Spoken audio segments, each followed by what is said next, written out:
Hello students. In our previous lecture we studied about chemical reactions, chemical equations and how to balance chemical reactions. मैंने आपको magnesium oxide का example दिया था कि how magnesium and oxygen react together to form magnesium oxide. अब हम आगे पढ़ेंगे. इन टेक्स्ट क्वेश्चंस है कुछ आपकी बुक में दिए हुए एट पेज नंबर 6. तो उसमें आपको कुछ केमिकल रिएक्शंस लिखनी है. आपको वर्ड दिया है, वर्ड इक्वेशंस दिए हैं, आपको उन्हें सिंबल्स के फॉर्म में लिखना है. सो स्टार्ट करते हैं in text questions at page number 6. तो first one is why should a magnesium ribbon be cleaned before burning in air.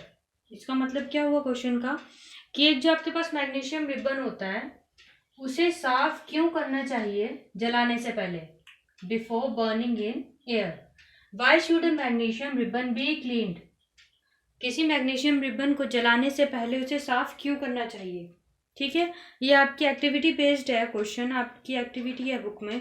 Classroom classes ना होने की वजह से हम आपको एक्टिविटीज़ तो परफॉर्म करवा नहीं सकते, ना ही एक्टिविटीज समझा सकते हैं.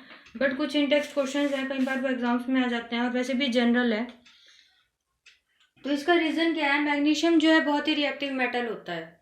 वो ऑक्सीजन के साथ इजीली रिएक्ट कर जाता है और ऑक्सीजन के साथ रिएक्ट करने पे वो मैग्नीशियम ऑक्साइड फॉर्म कर लेता है. ठीक है, मैग्नीशियम बीइंग अ रिएक्टिव या most reactive metal reacts with oxygen to form a layer of magnesium oxide. ये जो मैग्नीशियम ऑक्साइड की लेयर है, अगर मान लो आपके पास मैग्नीशियम रिबन है, उसके ऊपर एक लेयर बन जाएगी किसकी, मैग्नीशियम ऑक्साइड की. ये जो लेयर होती है मैग्नीशियम ऑक्साइड की बनी हुई, ये इतनी स्टेबल होती है हमारे पास कि ये फर्दर कोई भी रिएक्शन होने नहीं देती है. ठीक है, अगर आप इस लेयर के साथ ही इस मैग्नीशियम रिबन को बर्न करने की कोशिश करोगे तो वो नहीं जलेगा. इसीलिए हम ये लेयर हटाने के लिए मैग्नीशियम रिबन को क्या करते हैं, क्लीन. जब मैग्नीशियम रिबन क्लीन होगा तो उसके बाद जो फर्दर रिएक्शन है दैट इज ऑफ बर्निंग, मतलब उसमें जो फर्दर बर्निंग है वो हो सकेगी. अगर आप उसको क्लीन नहीं करोगे, जो ये मैग्नीशियम ऑक्साइड की लेयर है ये उसे आगे फर्दर रिएक्ट नहीं करने देगी. ठीक है, तो इसका एक्सप्लेनेशन मैं आपको सेंड कर दूंगी, बाकी आप लोग सुन भी लीजिए एक बार. Magnesium is a very reactive metal which is expose to air. Air मतलब ऑक्सीजन. यहाँ पे एयर का क्या मतलब है, ऑक्सीजन. ऑक्सीजन एलिमेंट होता है ना एयर में. ठीक है, reacts with oxygen to form a layer of magnesium oxide on its surface. ठीक है, जो लेयर होती है this is quite stable and prevents further reaction. Therefore the magnesium ribbon is cleaned to provide burning in air. अब उसके बाद हमारे पास word equations दिए हैं कुछ केमिकल रिएक्शंस की. वर्ड इक्वेशंस मतलब आपको वर्डिंग्स दी है, आपको उन्हें एलिमेंटल फार्मूला में रिप्रेजेंट करना है. ठीक है, तो फर्स्ट रिएक्शन है हमारे पास क्वेश्चन नंबर 2 में, that is hydrogen plus chloride gives you hydrogen chloride. Hydrogen gas को हम कैसे रिप्रेजेंट करते हैं, H2. ठीक है, और क्लोराइड को भी क्लोरीन के 2 एलिमेंट रिप्रेजेंट करते हैं, Cl2. और हाइड्रोजन क्लोराइड HCl. अब आइए इस केमिकल रिएक्शन को बैलेंस करने की बात. Here we have 2 hydrogen and here we have only 1 hydrogen and here we have 2 chlorine and here we have only 1 chlorine. ठीक है, हमें हाइड्रोजन भी 2 चाहिए और क्लोरीन भी 2 चाहिए उस तरफ. जब यहाँ 2 है तो हम इसमें सिंपली 2 लिख देंगे, तो इधर भी 2 हाइड्रोजन हो जाएंगे और 2 क्लोरीन, और इधर भी 2 हाइड्रोजन और 2 chlorine. So this reaction is balanced and this is your answer.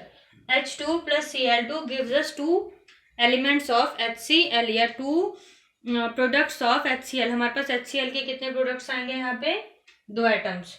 ठीक है, नेक्स्ट है हमारे पास barium chloride plus aluminium sulphate. Barium chloride को कैसे लिखते हैं हम, उसका केमिकल फॉर्मूला है BaCl2.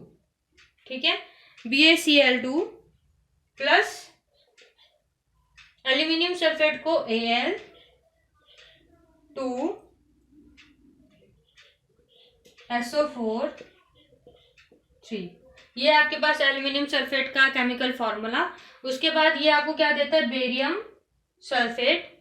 Barium sulphate BaSO4 and aluminium chloride AlCl3.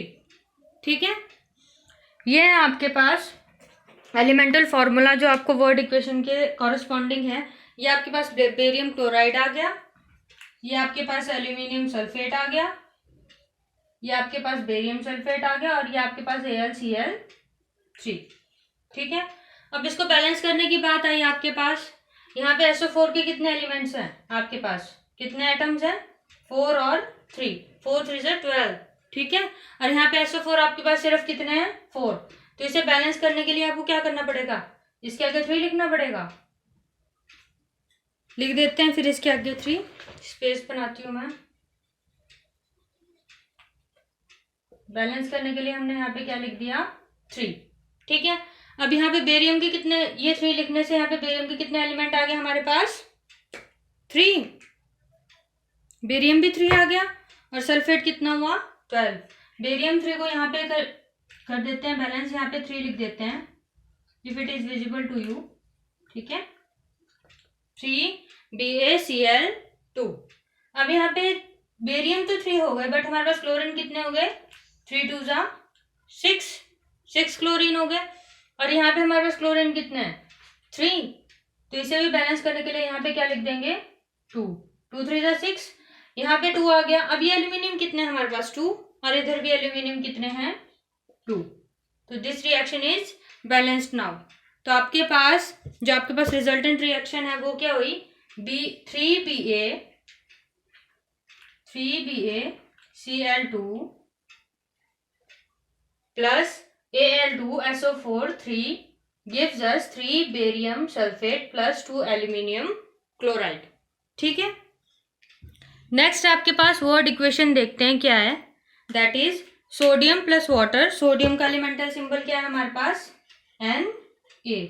Water का क्या होता है, H2O, gives us sodium hydroxide. Sodium hydroxide को कैसे लिखते हैं, NaOH। ठीक है, हाइड्रोजन गैस कैसे होती है, H2। अब इस इक्वेशन को बैलेंस करना है, यहाँ पे 2 हाइड्रोजन, यहाँ पे 2 हाइड्रोजन, पर अब यहाँ पे एक फालतू हाइड्रोजन है। तो बेसिकली हमारे पास प्रोडक्ट में कितने हाइड्रोजन है, 3, और रिएक्टेंट में कितने हाइड्रोजन है, only 2। Maximum number of element लेने हैं ना, तो यहाँ पे अगर हम 2 लिख दें, यहाँ पे कितने हाइड्रोजन हो जाएंगे, 4, और यहाँ पे भी अगर हम 2 लिख दें, यहाँ पे भी कितने हाइड्रोजन हो जाएगी, 2 + 2 4। ठीक है, हाइड्रोजन तो बैलेंस हो गई। अब हमारे पास सोडियम कितने हो गए, यहाँ पे 2 लिखने की वजह से 2, तो इधर भी क्या आएगा, 2। 2 सोडियम भी बैलेंस हो गए, oxygen 2 oxygen, and here also we have 2 oxygen. तो आपके पास जो रिजल्टेंट इक्वेशन हुई, एलिमेंटल इक्वेशन, जो आप यहाँ पे सिंबल्स के फॉर्म में लिख रहे हो, सिंबॉलिक इक्वेशन क्या हुई, 2Na + 2H2O + 2NaOH + H2। ठीक है, अब हमारे पास एक थर्ड क्वेश्चन है, उसका फर्स्ट पार्ट है। अब देखो, ये था हमारे पास, हमें डायरेक्ट इक्वेशंस दी थी कि ये रिएक्ट होगा और ये बनाएगा। ठीक है, हमें एलिमेंट्स के फॉर्म दिए थे, प्लस और एरोज के साइन दिए हुए थे, कौन सा सिंबल आपको क्या देगा। यहाँ पे हमारे पास देख लेते हैं क्या है, हमें स्टेटमेंट दी हुई है, उसके अकॉर्डिंग हमें केमिकल इक्वेशन लिखनी है। तो हमारे पास स्टेटमेंट क्या है, sodium of barium chloride, sorry solutions of barium chloride. Barium chloride को हम कैसे लिखते हैं, BaCl2। ठीक है, एंड सोडियम सल्फेट, सोडियम सल्फेट को कैसे लिखेंगे, Na2SO4 to give insoluble barium sulphate. To give है ना, तो मतलब यहाँ पे किसकी बात हो रही है, प्रोडक्ट की बात हो रही है। To give barium sulphate BaSO4। ठीक है, BaSO4। उसके बाद हमारे पास क्या है, and the solution of NaCl। NaCl मतलब सॉल्ट, कल भी बताया था मैंने आपको, NaCl, NaCl। ठीक है, ये हमारे पास बेसिक स्ट्रक्चर आ गया। अब अगर इसकी बैलेंसिंग की बात आए तो इक्वेशन ऑलमोस्ट बैलेंस ही है। देखो कैसे, एक Ba यहाँ है, एक Ba यहाँ है, एक सल्फेट यहाँ है, एक सल्फेट यहाँ है। ठीक है, सिर्फ कौन सा अनबैलेंस्ड है, क्लोरीन और सोडियम, दोनों 2 2 हैं। तो सिंपल अगर हम यहाँ पे 2 लगा देंगे तो ये इक्वेशन क्या है, बैलेंस्ड। तो रिजल्टेंट क्या है आपके पास, barium chloride plus sodium sulphate plus barium sulphate plus 2NaCl। अब जो क्वेश्चन नंबर 3 है उसका सेकंड पार्ट है आपके पास, ठीक है। उसकी स्टेटमेंट पढ़ना, मैं आपको उसका डायरेक्ट एलिमेंटल फॉर्मूला करवा देती हूँ यहाँ पे, ठीक है, सिंबॉलिक रिप्रेजेंटेशन करवा देती हूँ। तो उसमें क्या रिएक्ट करवाया इन्होंने, sodium hydroxide that is NaOH plus second one is HCl gives us NaCl plus water, ठीक है, ये देता है। तो NaOH क्या है हमारे पास, sodium hydroxide, HCl plus NaCl plus gives us NaCl water. ये इक्वेशन बैलेंस्ड है, Na1 chlorine 1 2 hydrogen 2 hydrogen and 1 oxygen, ठीक है। तो ये आपके पास पेज नंबर 6 के टेक्स्ट क्वेश्चंस कंप्लीट होते हैं।